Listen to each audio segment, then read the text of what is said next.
One of the most common questions I have from patients is, why are my gums receding? You know, is it because I'm getting older and my dentist keeps telling me that my gums are receding, and what do I do about that?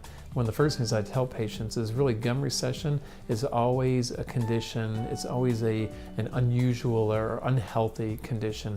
Gums don't recede on their own just when they're healthy, so it's not just a sign of aging, and many times it's actually a kind of a precursor or a biologic kind of a predetermination, and it's somewhat of a genetic factor in the fact that your mom and dad may have had it, and what's happening is your tissue has a certain thickness, and some people that have thin tissue are prone to recession, and that recession begins to make things unstable over time.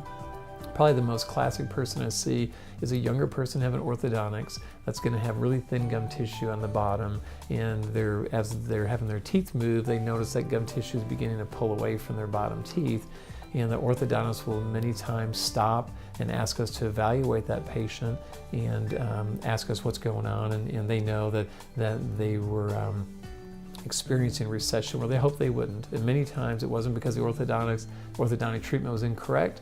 Many times it's the biology of that tissue just was too thin and it can't withstand the forces of the orthodontic tooth movement. So one good example would be people that would have gum grafting or gums that were kind of enhanced in an area to prevent that recession from progressing. Then they can simply finish their orthodontic treatment without any further disease. When you see gum recession, what we try to do for patients is to really help them figure out, you know, why is it happening, and how do you prevent it? How can you treat it if it needs to be treated? Years ago, when toothbrushes were pretty firm and toothpaste was pretty abrasive, you can do some damaging things to your gums, but I don't see a lot of toothbrush abrasion. I see more of the fact that, you know, by the time you're in your 30s, that thinner tissue has a tendency of showing its colors per se, and you start seeing some of the ramifications of that thin tissue. And quite frankly, that thin tissue had always been like that. It's just gotten worse as you've gotten older. So you could stop it. You could literally transplant gum tissue in a variety of ways. You can use your own tissue and transplant healthier tissue around your teeth. You can even use other sources of tissue. It's not uncommon nowadays to use pig tissue to transplant around your teeth, just like people have heart valves that are transplanted from pig valves. It's not uncommon for periodontists to actually use that healthy connective tissue, which is what we need, to put that around our teeth to help our gums become healthier and more stable, and you can actually stop that. One of the greatest things that I can do for people is tissue grafting or a procedure like that, because it's probably the most predictable thing we can do for patients, because it doesn't have to do with an infection, it doesn't have to do with bacteria. It's literally just kind of a genetic predetermined condition that happens over time, but it's highly correctable.